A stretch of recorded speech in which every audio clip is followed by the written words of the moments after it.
The Great Pyramid of Giza stands as the only surviving member of the original 7 wonders of the ancient world. For more than 4 millennia, it has dominated the landscape of the Giza Plateau, serving as a silent witness to the rise and fall of civilizations. To understand the monument as it was intended, we must look beyond the rugged, stepped appearance it presents today. In the 26th century BC, the entire structure was covered in a smooth, gleaming layer of white Tura limestone.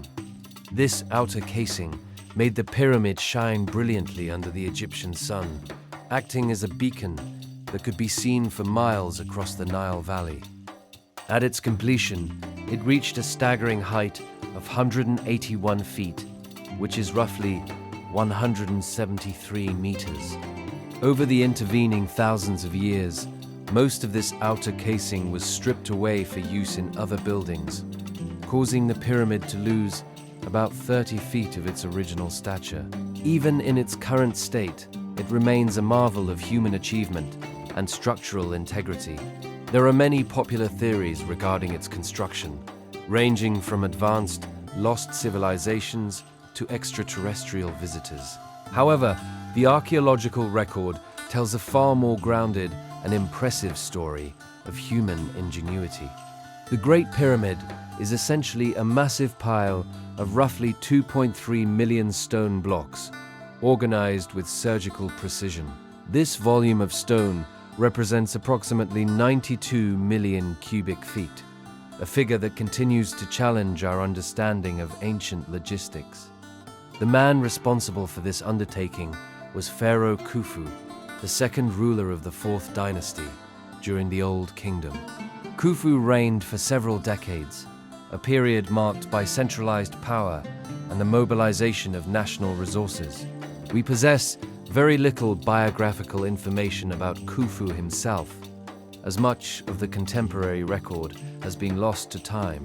Ironically, the only surviving complete image of this monumental builder is a tiny ivory figurine discovered in 1903. Despite the lack of personal detail, recent discoveries like the Wadi al-Jarf papyri have shed light on the administrative side of his reign. These documents provide a daily log of the transport of stone and the feeding of the vast labor force. For centuries, scholars debated which pharaoh truly built the Great Pyramid, until a breakthrough occurred in 1837. Explorer Howard Weiss discovered a series of chambers above the king's burial room that contained ancient markings. These markings were graffiti left by the quarry teams and construction gangs, explicitly mentioning the name of Khufu. They referred to themselves by names such as the Drunkards of Menkaure or the Friends of Khufu, providing definitive proof of the monument's origin. The logistical challenge of building the pyramid began at the quarries, where the majority of the stone was sourced locally. These yellow limestone blocks were extracted from the plateau itself, minimizing the distance they had to be moved. The specialized white limestone for the casing was a different matter, requiring transport from Tura on the eastern bank of the Nile. This necessitated a sophisticated fleet of barges and a network of canals that could operate during the annual flood. Even more impressive was the transport of red granite from Aswan, located more than 500 miles to the south. These massive blocks, used for the internal chambers, were some of the largest stones ever moved in the ancient world. The granite was extracted using wooden wedges that were driven into the rock and then saturated with water. The resulting expansion of the wood created enough pressure to cleanly split the granite from the bedrock. Historians have long debunked the myth that the pyramid was built by an army of slaves. Instead, the workforce consisted of thousands of skilled laborers and seasonal farmers.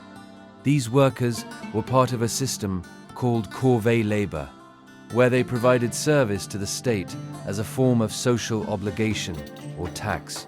This system allowed the pharaoh to mobilize a massive workforce during the months when the Nile's flooding prevented farming. Archaeological experiments suggest that a dedicated crew of 3,500 quarrymen could produce the necessary 250 blocks per day. This rate of production makes the 27-year construction timeline perfectly feasible using ancient techniques. The workers were not mistreated captives, but respected members of society who were provided with high-quality food and medical care. Excavations of the worker village have revealed bakeries, breweries, and medical facilities. At the height of construction, the total population of the Giza site likely reached 40,000 people. This included not just the laborers, but also the architects, priests, and support staff required to maintain such a large community. The architectural precision of the base is one of the most remarkable aspects of the Great Pyramid. The four sides are almost exactly equal in length, measuring 756 feet, with only a negligible margin of error. The base is also oriented almost perfectly to the four cardinal directions: north, south, east, and west. This was achieved without the aid of a compass, which was unknown to the ancient Egyptians. Architects likely used a vertical rod called a gnomon to track the movement of the sun's shadow throughout the day. By marking the intersection of the shadow's path with a circle, they could determine a precise east-west line. Another theory suggests that the builders used the stars, specifically the circumpolar stars that never set. By observing the transit of stars like Thuban, they could align the pyramid's axis with the celestial North Pole. To ensure the base was perfectly level, the engineers may have employed a massive spirit level made of water. By carving a grid of trenches and filling them with water, they could establish a perfectly horizontal plane across the entire site. The question of how the stones were lifted to the upper levels is the subject of ongoing archaeological research. The most widely accepted theories involve the use of complex ramp systems. A straight ramp would have required an astronomical amount of material to build and then remove. Therefore, many experts favor a spiraling ramp that wrapped around the exterior or was built into the structure itself. Sleds were used to drag the heavy stones, and friction was reduced by pouring water on the sand in front of the sled. This simple technique, depicted in ancient wall paintings, could reduce the force needed to pull a stone by 50%. Some researchers have suggested that wooden levers, similar to the shadoof used for water irrigation, were employed. These could have been used to lift stones, step by step, up the face of the pyramid. The internal layout of the Great Pyramid is unique among all the monuments of Egypt. It contains a complex series of passages and chambers that reflect the evolving design during construction.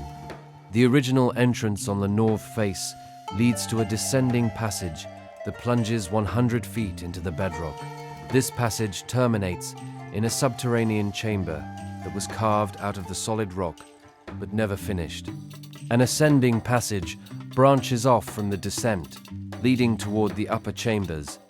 This path was designed to be sealed with 3 massive granite plugs, each weighing several tons, to deter intruders. The Queen's Chamber is located at the end of a horizontal corridor and sits exactly on the pyramid's central axis. While it is called the Queen's Chamber, its actual ritual purpose remains a matter of scholarly debate. Above this lies the Grand Gallery, a breathtaking space that stands nearly 30 feet high with a corbelled ceiling. The walls are made of perfectly polished limestone, overlapping slightly as they rise, to create a stable, narrow roof. The Grand Gallery serves as the final approach to the King's Chamber, the heart of the entire monument. This chamber is built of massive blocks of red Aswan granite, chosen for their strength and symbolic power. Inside the King's Chamber sits a lidless granite sarcophagus, which was carved from a single block of stone. It is slightly larger than the entrance to the chamber, meaning it must have been placed there during construction. To protect the king's chamber from the crushing weight of the stone above, the architects built 5 relieving chambers. These small spaces were designed to redirect the downward force away from the ceiling of the burial room.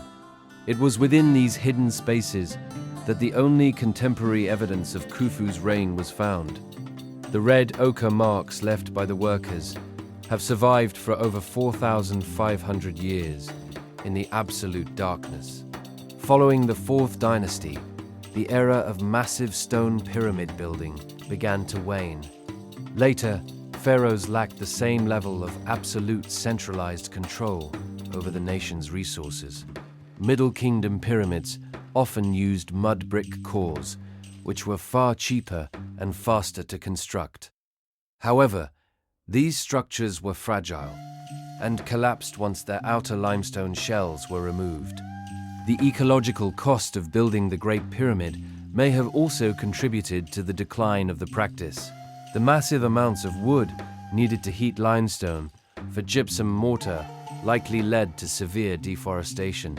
Each pyramid was part of a larger religious complex that included a mortuary temple and a valley temple.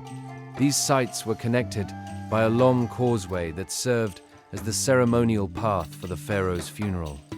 Excavations have revealed that Giza was once a busy port, with a harbor that allowed materials to be delivered directly to the site. This infrastructure turned the plateau into one of the busiest industrial zones of the ancient world. The Great Pyramid is not merely a tomb, but a testament to the organizational power of the Egyptian state. It stands as a physical manifestation of a society's ability to work toward a single, monumental goal. As we contemplate the silent stones, we find a connection to the thousands of people who lived and died building this wonder. Their skill and dedication are etched into every joint and every block. The mystery of the pyramid is not one of magic, but of human perseverance. The precision of its construction serves as a focal point for our curiosity and our rest. The ancient world of the Nile remains a source of endless fascination and quiet contemplation. Through the study of its stones, we find a sense of continuity and peace. The shadows across the desert floor are long, and the air of the plateau is still. We have reached the end of our journey into the heart of the Great Pyramid. The history of Khufu and his monument is now part of your own evening's rest. May the weight of the ages bring a deep and restorative stillness to your sleep. Discover more history by watching the next video. We're eager to share more with you. You can't go wrong. All our videos are deeply detailed, dull while fascinating, and distinctly sleep-inducing.